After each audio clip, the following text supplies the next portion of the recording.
Coming up tonight on YCN News, New Hampshire Governor Maggie Hassan speaks to the legislature today about the state budget.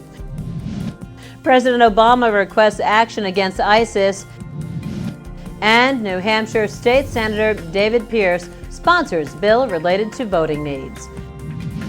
For more news, weather, and sports, it's time for YCN, your local view. Now, your daily digest of the Dartmouth Lake Sunapee region, southern Vermont, and Windsor County. News, sports, weather, and all that is happening in our area. The news on YCN, your local view. Good evening. It's Thursday, February 12th. I'm Laura James. Welcome to YCN News. New Hampshire Governor Maggie Hassan will not press for a broad-based tax, such as a sales or income tax. That statement during her delivery of the annual State of the State address drew much applause from the audience today inside the Concord State House. The bottom line budget, as presented, comes in at $11.5 billion. That's a 6.5% budget increase, and one tightly managed about $1 billion in money requests from state agencies was denied, Hassan said. For the next 2 years, Hassan set the state's spending needs and priorities, including hiring a chief financial officer to streamline the work of state agencies for efficient and cost-saving work. Now, the audience fell silent when Hassan said the state could not afford to expand full-day kindergarten throughout the state at this time, adding she wishes the situation was different, yet may change later. Hassan added supporting commuter rail between southern New Hampshire and Boston is a goal, and more must be done to help college-age residents and young families and residents be able to want to live in the state. Not among her proposals is expanding casino gambling, but the governor added she would like to see Keno and self-service lottery machines closer to the Massachusetts border to keep that income here in New Hampshire.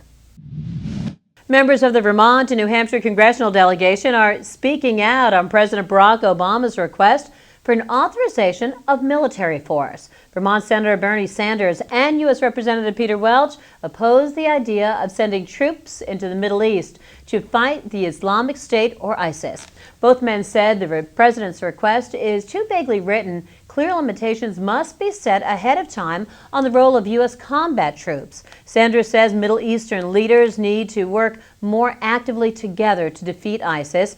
Muslim nations in that region must lead the fight, said Sanders. New Hampshire Senators Jeanne Shaheen and Kelly Ayotte support Obama's proposal, asking for Congress's okay on using military force against ISIS. In other state political news, an Upper Valley senator says there's no need for poll workers to take a photo of a voter who does not have or show a personal identification before voting.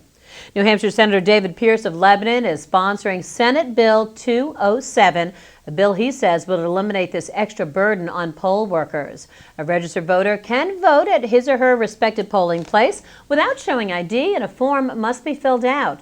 Now all voters at New Hampshire polls show ID, such as a driver's license, before making a ballot. That is the current photo identification law. If SB 207 passes and is signed into law, it would eliminate the requirement that people without ID must also have their photo taken. If it does not pass, the picture taking without ID mandate will go into effect right before the New Hampshire presidential primary. Newport's Community Alliance of Human Services announced earlier this month it will be closing its Trusting Hands home health care program after nearly 20 years of service. Interim Executive Director Liz Shipman told YCN News the program, which serves approximately 20 patients in and around Sullivan County, wasn't able to compete in a sustainable way with several other health care options in the area. Shipman said the closing will allow Community Alliance to allocate funds toward other programs, like its popular public transportation bus service. Trusting Hands will remain open through the end of March to allow patients ample time to transfer care to other providers. After the break, more news from around our region. The YCN News continues in a moment. Welcome back to YCN News. I'm Laura James. Residents of Cornish, New Hampshire and the SAU 6 School Board met Tuesday night to discuss the town's proposed budget, as well as discrepancies in high school tuition. Now, the town's original proposal of $3,492,811 was contested by both the board and residents, prompting a proposed increase of nearly $30,000 to accommodate increases in teacher and administrative salaries.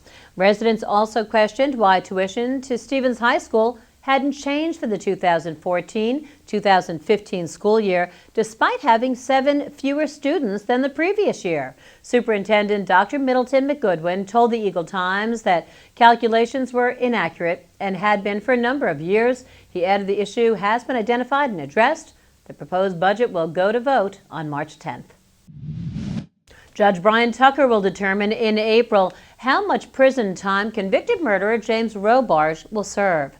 A pre-sentencing hearing report will be prepared as Tucker considers the jury's verdict delivered yesterday in Newport, New Hampshire, that Rowbarge is guilty of reckless second-degree murder. The jury found Rowbarge guilty of killing his estranged wife, Kelly, in June of 2013.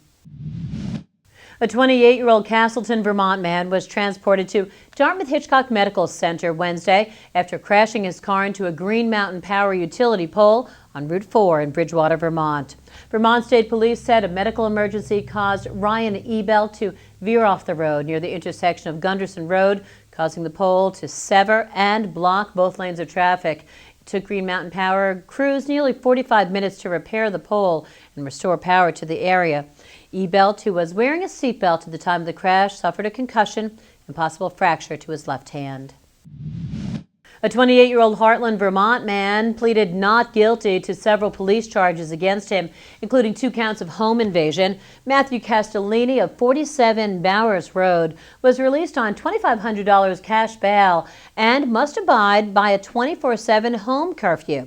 That according to the Valley News. Castellini, police say, did not have a connection with the 2 homeowners at the Queechee Hollow condominiums at 574 Willard Road. The near 7 p.m. break-in Tuesday caused one of the 3 different condo residents affected to flee outside for safety after Castellini allegedly kicked open the condo door. Another condo owner locked herself in a closet with the first victim at her side as both sought safety. Another victim's car was vandalized, allegedly by Castellini. Police are charging Castellini also with burglary with a dangerous weapon, unlawful mischief, petty larceny, and disorderly conduct. Turning to healthcare news now, a reminder that there are 4 days left to sign up for medical and dental insurance under the Affordable Care Act. Now that's today, tomorrow, Saturday, and Sunday. February 15th is the last day to enroll for health insurance for the remainder of 2015. Financial penalties may apply for people without health insurance and who chose not to sign up based on income tax filings. Many new subscribers may be approved for federal subsidies to lower the monthly premium cost. As we continue to deal with this snowy, blowy winter weather, there was hope in the air this past weekend, specifically in the form of a 53-foot 18-wheeler in downtown Boston, leaving Fenway Park. Now, it was headed for Fort Myers, Florida, and you guessed it, spring training time. A couple hundred baseball fans witnessed the unofficial rite of spring that has become an official one, complete with press releases and TV news crews, adoring fans, and lots of giveaways, too. Wally the Green Monster, decked out in a Hawaiian shirt, made an appearance, and the Boston University Pet Band kept the atmosphere, well, loud and festive. MLB.com reported that loaded onto the 53-foot 18-wheeler, which had "On the Road to Greatness" written on it, were 20,400 baseballs, 1,100 bats, 400 pair of socks, and 60 cases of sunflower seeds, among other baseball necessities. The driver of the truck is Al Hartz. He's a native of nearby Milford, Massachusetts. He watched firsthand as Truck Day grew from a mostly anonymous non-event to what it is today and referred to as New England's version of Groundhog Day. But what would Truck Day be without predictions? Hartz gave his, saying back-to-back championships, of course. What else would a diehard Red Sox fan predict? The first full squad workout for the Red Sox is coming up on February 25th.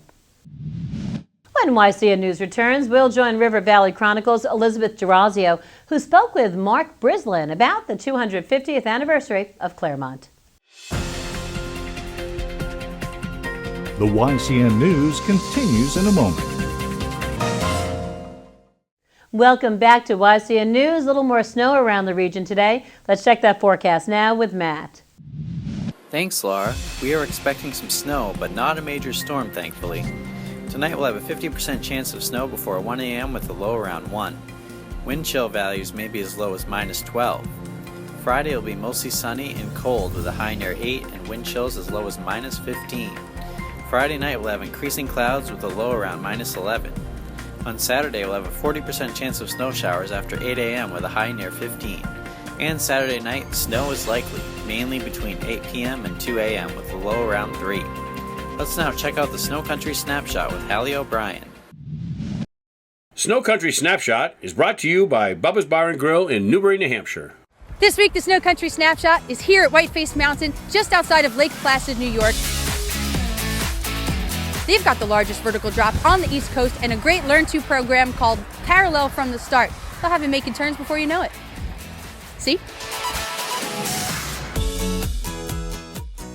One big snowstorm after another means the best skiing and riding is right here in the Northeast.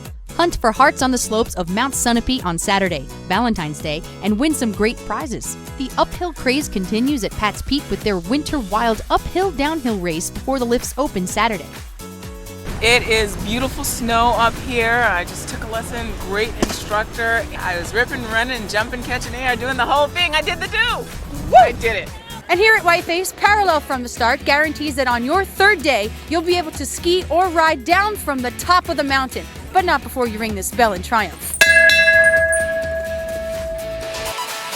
We're hardy New Englanders, and we know how to dress for the cold, and you're going to need all of that warm gear this weekend. Okemo and Mount Snow both have bubble chairs, so they'll keep you warm on the ride up. There are fireworks everywhere in southern Vermont to celebrate President's Week. Stratton and Bromley light up the sky Saturday night. Okemo's also putting on a show Sunday night, and Mount Snow is on Wednesday.